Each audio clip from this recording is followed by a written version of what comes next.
Hello and welcome to Insights in Action with Orange 142, where we interview agency leaders and business owners to uncover the journeys, strategies, and insights that drive their success. At Orange 142, we're all about transforming brand stories into impactful digital experiences through innovative media and marketing solutions. And today I'm very lucky to be joined by Emily of LaunchSquad. How's it going, Emily? It's great. Thanks for having me. Yes, thank you so much for being on. And Emily, I would love to start this off by learning a little bit more about you and your background and a little bit more about Launch Squad. Yeah, thanks for asking. My background, I started in journalism, as many comms people have, and was a reporter in Iowa for a little while, doing local reporting, but then really wanted to make my way out west. And honestly, the best jobs were in comms at that time. I think the one journalism interview I got was like a nightside crime reporter in Reading or something like that. And I was like, you know what? I think I'm going to go with this PR interview in San Francisco. Thinking I would go back to local reporting shortly after, but then ended up really enjoying PR and comms more than I thought I would. I think because there's a lot of parallels between them, obviously. There's a lot of transferable skills, but also just the way that as a reporter, I would get to become this like mini expert in totally different things. Like when I was a reporter in Iowa, I would be like reporting on a fire, like a crazy like crash or something at night, and then the next day going to a dog parade or something like that, benefiting some like very niche organization that I would then have to learn about. So I really liked stretching my brain in that way and learning about topics I wouldn't otherwise go deep on. And I found that same kind of creative storytelling and learning outlet in PR, and that we can, especially in the agency world, work with multiple companies, often with a through line, but working in different spaces. And so I really enjoyed getting to do that. So at Launch Squad, I've been there for 12 years. I left for two to be the like kind of head of comms at Loom, which was acquired by Atlassian, and then ended up coming back to Launch Squad because I really missed the agency structure and the team setting, to be honest, and really liked getting to work with just a lot of comms people every day.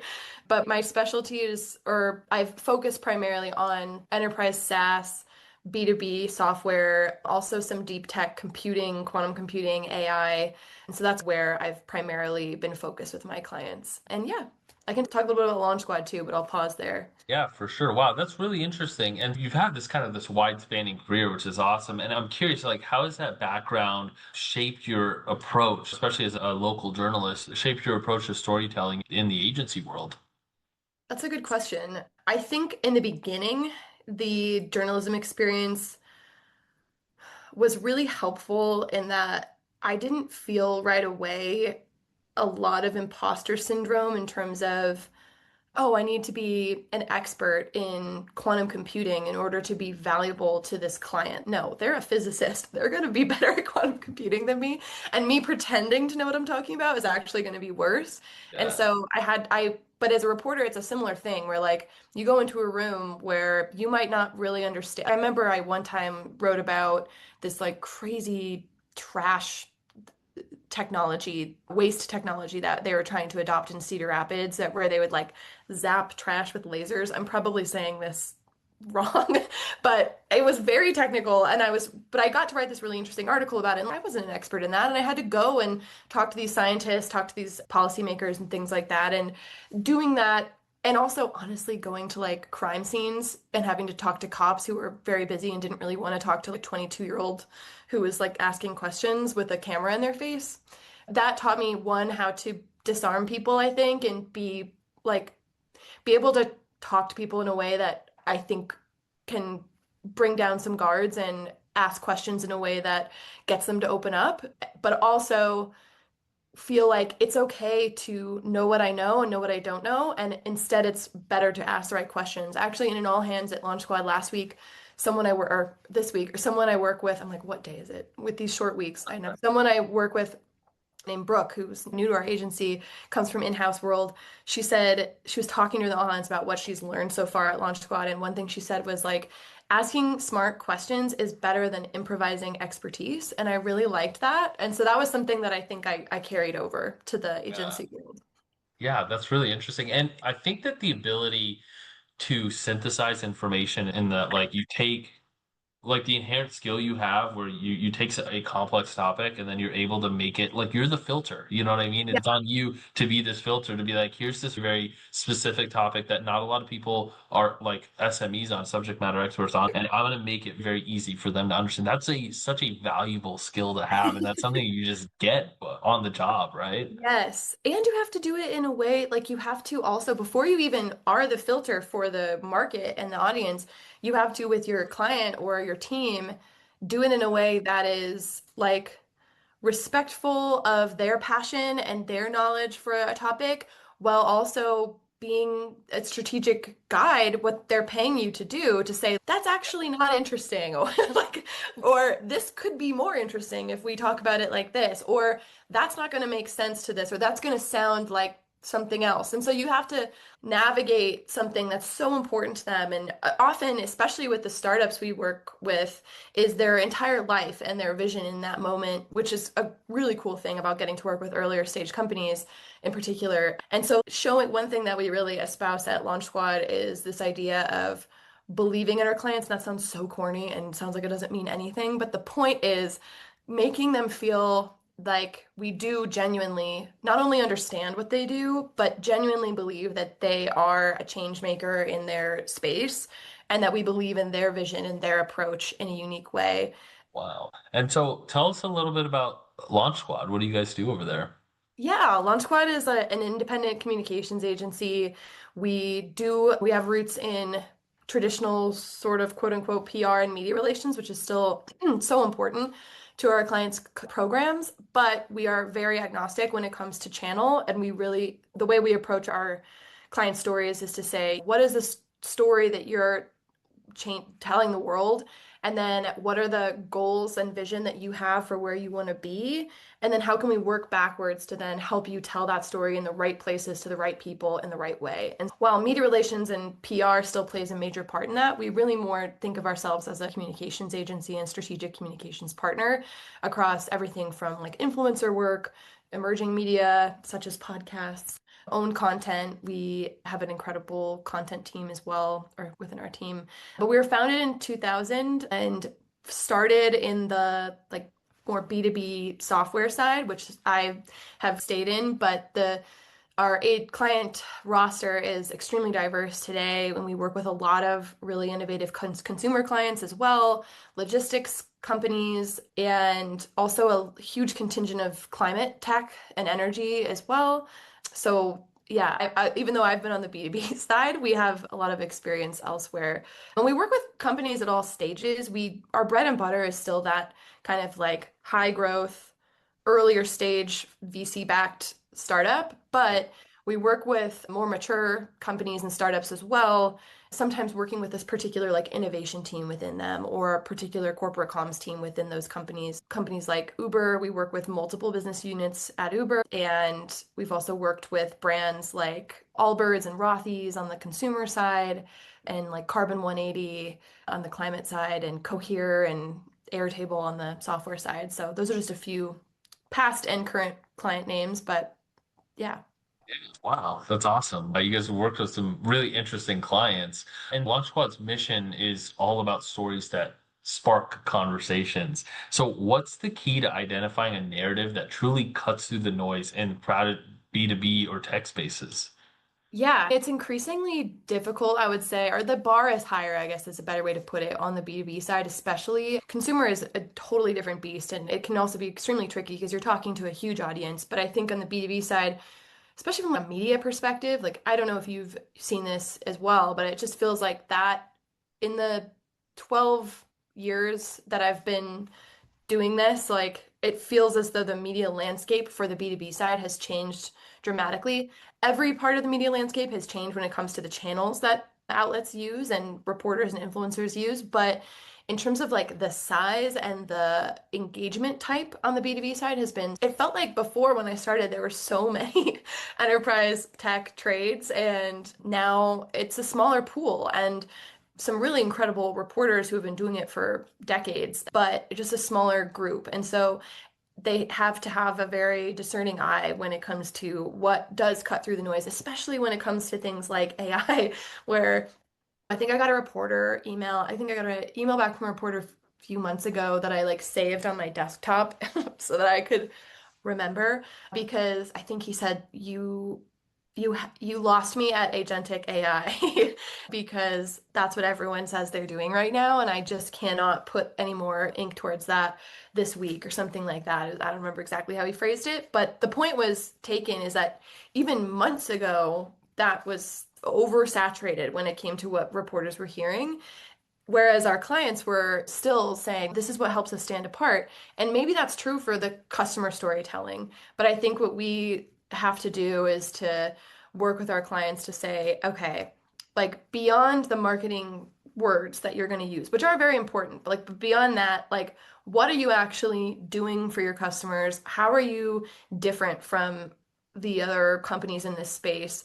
Whether that's both from a like technical standpoint as well as maybe like an approach or a long-term strategic vision standpoint or a team standpoint or whatever that might be, and bring all those disparate like threads together to then create a narrative that feels not only distinct and differentiated, but ideally sustainable and durable. So you're not just speaking to the moment in the market, but you have a through line that we can then help bang the drum on for a long period of time and build upon, well, yeah, touching on industry trends when they're timely, but making sure that there is this foundational story that will last and that you can build this sort of like story framework upon. So we spend a long time on that in the beginning of an engagement with a client. If they have a big announcement coming up, of course, we'll jump right in and make that happen too. But we always will spend time at the beginning of an engagement with a new client to and then multiple times over the course of a engagement with a client to make sure that it stays current and aligned with what they're trying to do, but just focused solely on what is like auditing the market, auditing competitors, going deep with all of their SMEs and their spokespeople and their customers and their other stakeholders, and then from that aligning on like a core story document that guides everything we do from the pitches we write to the copy we write, help them maybe write for their website, to the ideas we put forward for a speaking abstract at an industry conference.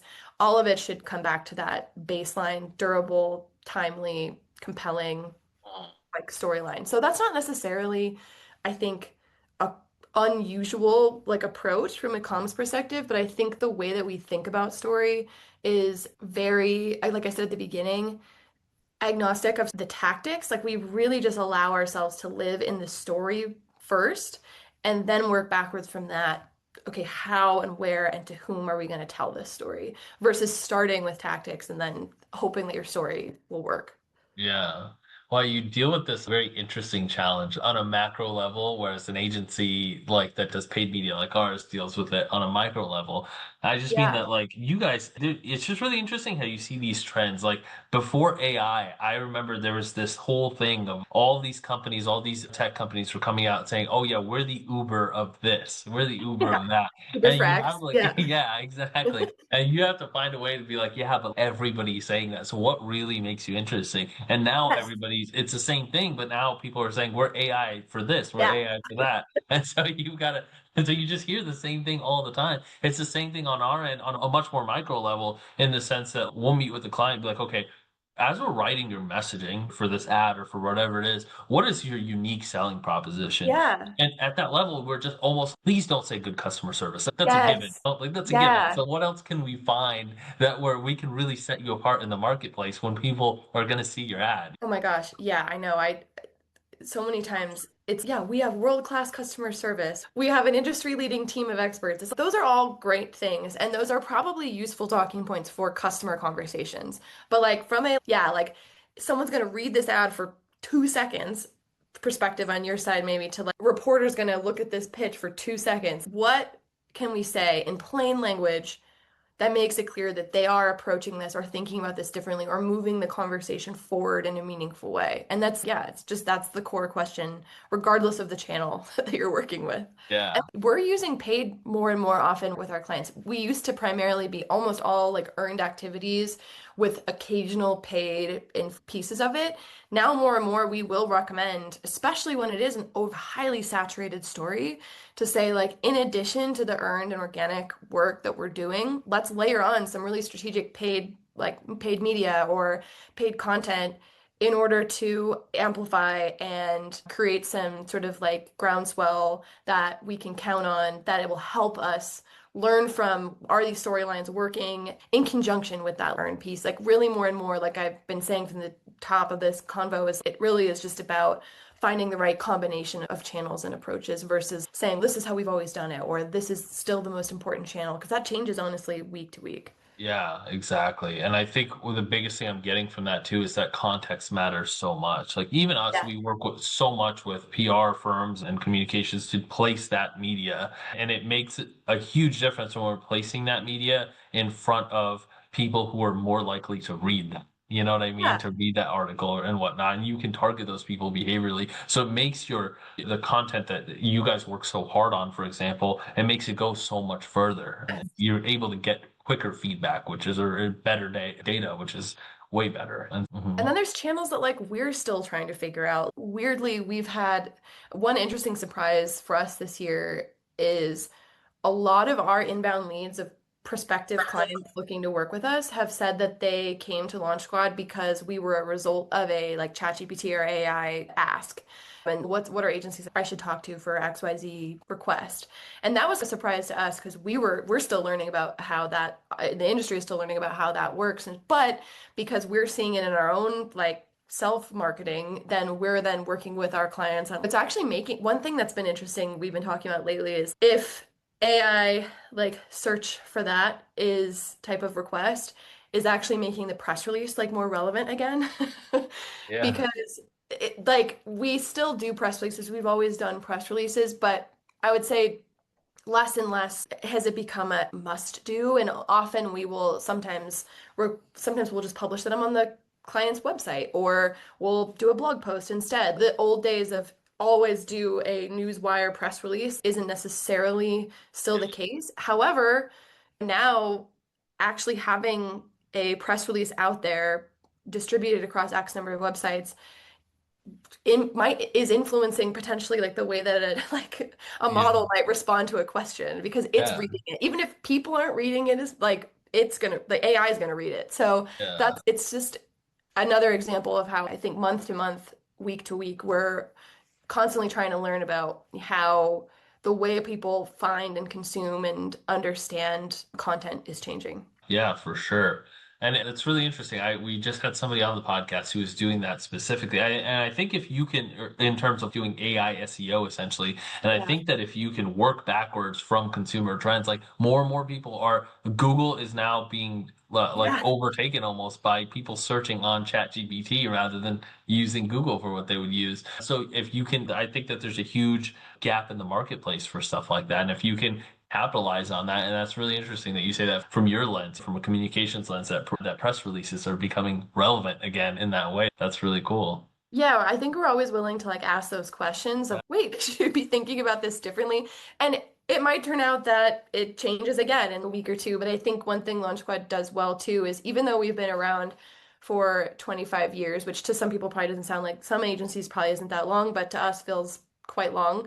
Yeah, we're right in the middle of our 25th year right now. We still very much, I think, act also like a startup in a way ourselves in so far as being very open to adapting to new trends and understanding and not having a templated dogmatic kind of thinking around this is the way that you do XYZ. We never, I think that's sort of like a phrase that's not allowed really at Launch Squad is to say we always do XYZ. We just don't think that way. And I think that's something that I really appreciate too as just an employee for so long is like that there is that openness and that encouragement to say, let's test this out or let's follow this thread. Let's see if this works. Let's learn about this and let's understand more about that so that we can continue to be not just a filter for our clients and a storyteller for our clients, but also like a source for them Yeah. of someone who is paying attention to this stuff because often people who are trying to build a company don't have time to do that every day.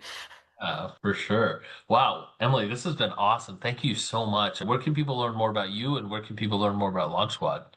Yeah, I mean, you can find me on LinkedIn under my name, Emily Busse, and then Launch Squad is launchsquad.com. So, yeah, that's a great place to find us. Thank you so much for being on. Thank you for having me.